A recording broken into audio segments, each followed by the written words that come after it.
Herzlich willkommen zu einem neuen Synasty-Tutorial, heute zum Thema Spreadsheet Filter Step.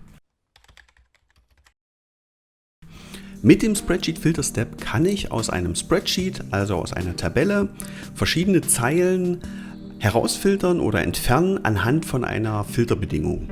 Und das schauen wir uns jetzt mal an einem Beispiel an. Ich habe mir hier schon einen kleinen Beispielflow gebaut, der eine CSV-Datei einliest und diese möchten wir jetzt filtern. Schauen wir erstmal uns an, was in dieser Datei eigentlich drin steht. Wir sehen, das sind hier einfache Produktdaten mit Bestand und Preisen. Und ich möchte jetzt diese Liste bereinigen und zum Beispiel als erstes mir nur Produkte anzeigen lassen, wo der Bestand mindestens 6 ist. Ja, das heißt, diese Zeile möchte ich nicht mehr sehen.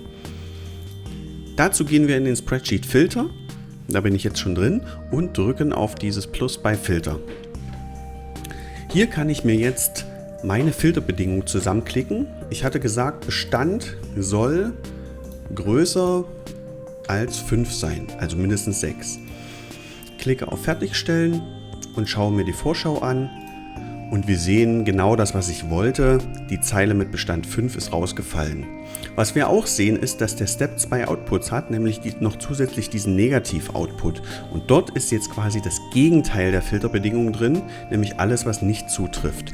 In dem Fall die Zeile mit Bestand 5. Schauen wir uns an, was wir noch machen können. Wir können diese Filterbedingungen nämlich noch mit und oder Bedingungen verknüpfen. Ja, nehmen wir an, wir wollen alles, was im Bestand größer als 5 ist und zusätzlich auch noch einen Preis von mindestens 3 Euro hat. Ihr seht, hier wurde diese Bedingung eingefügt und mit und verknüpft. Schaue ich mir die Vorschau an, sehen wir das Ergebnis. Es ist wieder eine Zeile weniger geworden. Jetzt haben wir alle Produkte, die größer 5 Bestand haben und auch mehr als 3 Euro kosten. Wir sehen im Negativ-Output genau das Gegenteil, nämlich diese beiden Produkte, auf die diese Bedingung nicht zutrifft. Nun zeige ich noch ganz kurz, wie man mit diesen beiden Outputs weiterarbeiten kann. Ich möchte zum Beispiel für jeden Fall eine CSV-Datei erstellen. Einmal mit dem positiven Output und einmal mit dem negativen Output.